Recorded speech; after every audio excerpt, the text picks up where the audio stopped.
नमस्कार, बाजार विश्लेषक में आप सभी का स्वागत है। दोस्तों, मार्केट में कई तरह के टर्म प्लान अवेलेबल हैं।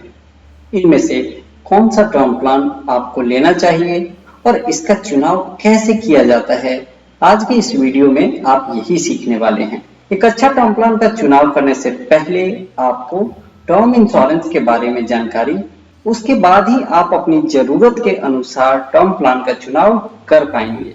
दोस्तों, इस वीडियो में सबसे पहले आप सीखेंगे कि टर्म प्लान कितने तरह के होते हैं।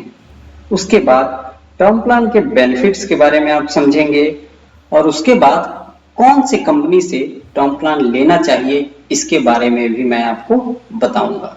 तो इस वीडियो को पूरा देखिएगा ताकि आपको अच्छे तरीके से समझ में आ जाए। तो चलिए आगे बढ़ते हैं। दोस्तों, टर्म इंश्योरेंस इन्वेस्टमेंट प्लान नहीं है, ये एक प्रोटेक्शन प्लान है। फाइनेंशियल लॉस को प्रोटेक्ट करता है, इसलिए टर्म प्लान लेने के बाद उसे बंद नहीं करना चाहिए, उसे चेंज नहीं करना चाहिए। कई लोग एक कंपनी से टर्म प्लान को बंद करके किसी दूसरी कंपनी के टर्म प्लान को खरीद लेते हैं। ऐसा बिल्कुल भी ना करें। चलिए अब जान लेते हैं कि टर्म प्लान कितने तरह के होते हैं। टोटल 4 तरह के टर्म प्लान बाजार में उपलब्ध हैं। पहला है लेवल सम एश्योर्ड। ये एक प्योर टर्म प्लान है। इसे बेसिक टर्म प्लान भी कहा जाता है। इसका प्रीमियम सबसे कम होता है।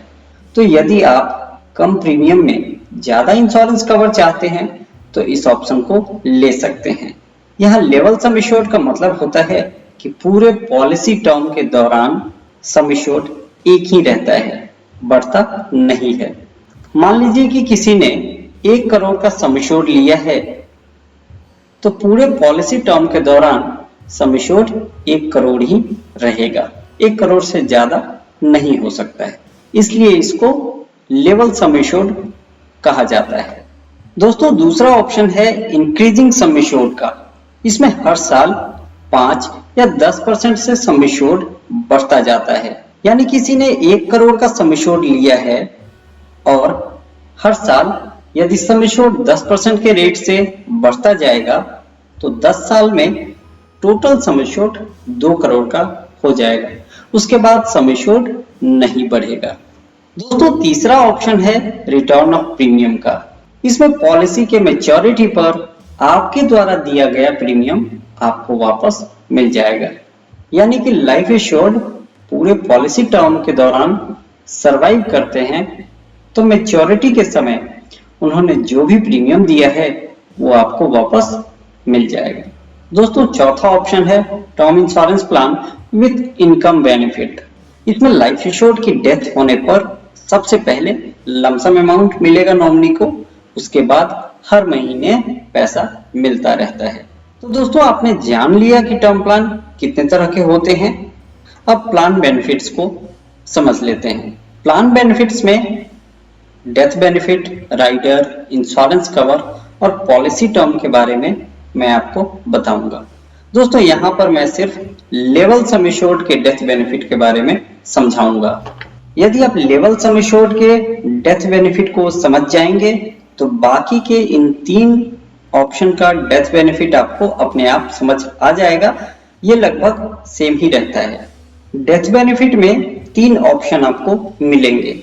पहला ऑप्शन है बेसिक सम एश्योर्ड का। यह सबसे सिंपल ऑप्शन है। पॉलिसी होल्डर की डेथ होने पर जो भी सम एश्योर्ड होगा वो नॉमिनी को मिल जाता है और उसके बाद पॉलिसी टर्मिनेट हो जाएगा। यानी उसके बाद पॉलिसी का कोई भी बेनिफिट नॉमिनी को नहीं मिलेगा, पॉलिसी बंद हो जाएगी। दूसरा ऑप्शन है basic sum assured plus monthly income. दोस्तों, इसमें लाइफ एश्योर्ड की डेथ होने के बाद नॉमिनी को 2 तरह से पैसा मिलता है। पहले सम एश्योर्ड मिलेगा, उसके बाद हर महीने पैसा मिलता है। अब मान लीजिए कि लाइफ एश्योर्ड ने 1 करोड़ का सम एश्योर्ड लिया था, तो डेथ होने के बाद सबसे पहले 1 करोड़ उसके नॉमिनी को मिलेगा। उसके बाद 40,000 रुपया हर महीना नॉमिनी को मिलता रहेगा अगले 10 सालों तक। दोस्तों, यहाँ ध्यान रखिएगा कि ये monthly income company to company vary कर सकता है। तो प्लान लेने से पहले इसको क्रॉस चेक जरूर कर लीजिएगा। दोस्तों इस ऑप्शन के लिए आपको ज्यादा प्रीमियम देना होगा। अब चलते हैं अपने थर्ड ऑप्शन की तरफ। थर्ड ऑप्शन है basic sum assured plus increasing monthly income. जैसा कि नाम से ही पता चलता है कि मंथली इनकम तो होगा लेकिन वो बढ़ता जाएगा।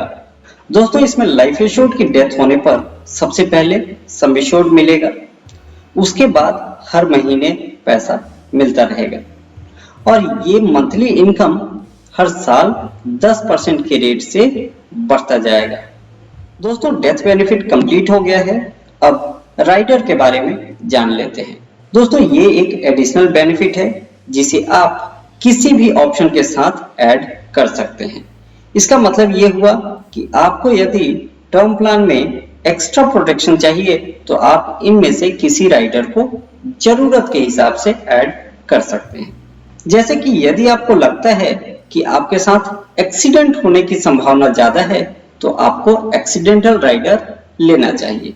यदि आपकी फैमिली का कोई मेडिकल हिस्ट्री है तो आपको क्रिटिकल इलनेस राइडर लेना चाहिए।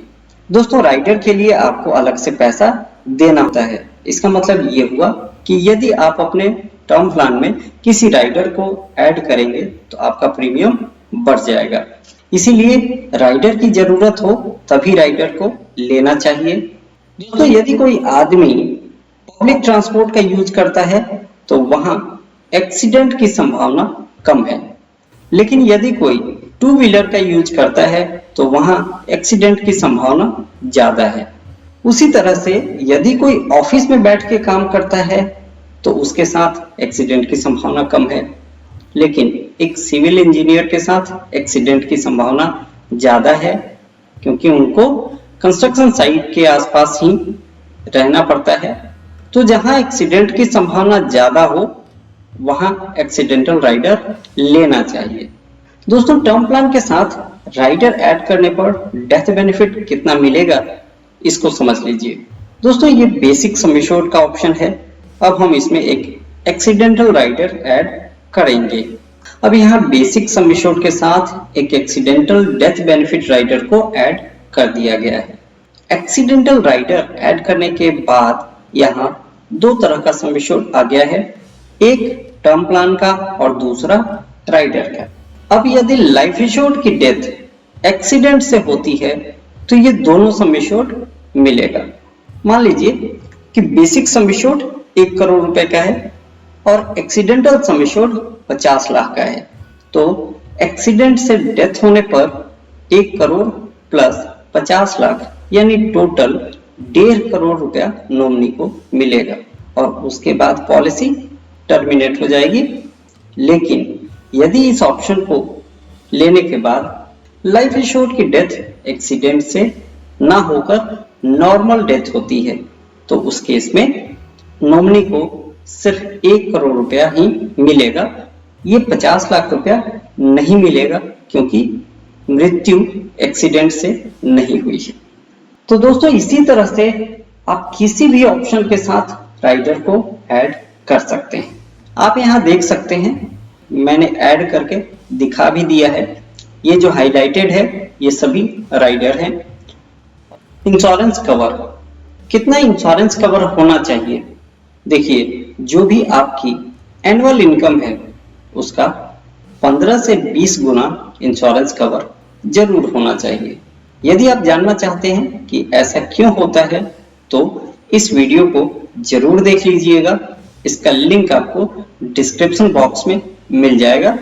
दोस्तों 75 से 85 साल तक का टर्म प्लान आपके पास होना चाहिए।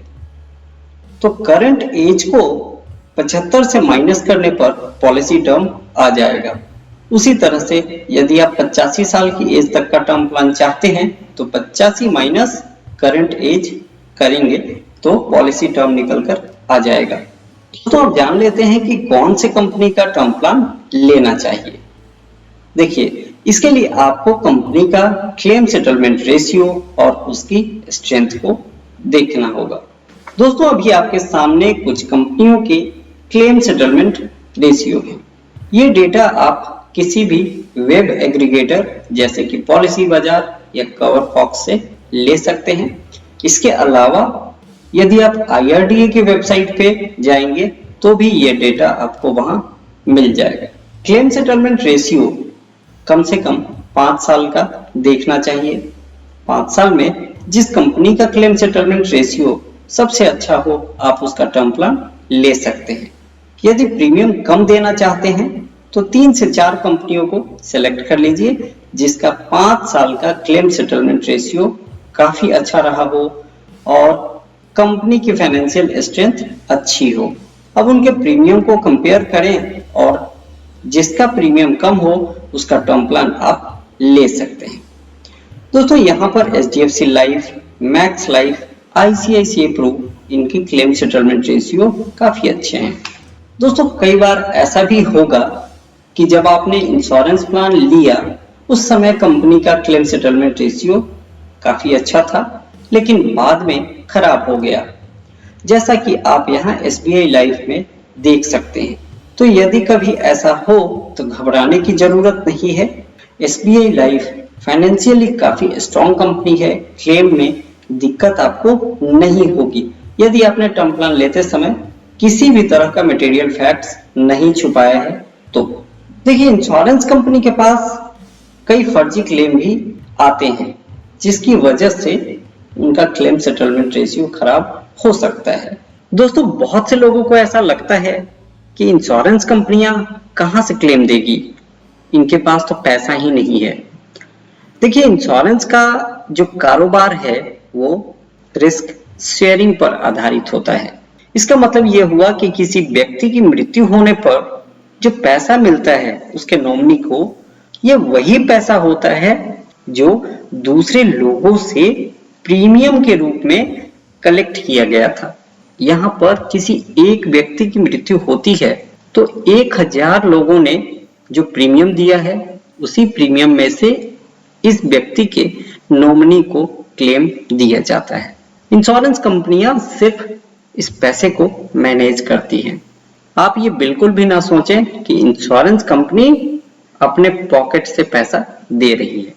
तो दोस्तों मुझे उम्मीद है कि इस वीडियो के माध्यम से मैंने जो भी जानकारी आपसे शेयर किया है आप लोगों को पसंद आएगा। यदि ये वीडियो आपको अच्छा लगा हो तो इसे लाइक जरूर करें और इसे अपने दोस्तों के साथ भी शेयर करें। दोस्तों टर्म प्लान से रिलेटेड आपका कोई भी सवाल हो तो आप मुझसे पूछ सकते हैं। जो लोग पहली बार इस चैनल पर वीडियो देख रहे हैं उनसे रिक्वेस्ट है कि इस चैनल को सब्सक्राइब कर लें ताकि नेक्स्ट टाइम से नए वीडियो की नोटिफिकेशन उन तक पहुंचती रहे। समय निकालकर इस वीडियो को देखने के लिए आप सभी का धन्यवाद। आपसे फिर मुलाकात होगी एक नए वीडियो में। Thank you.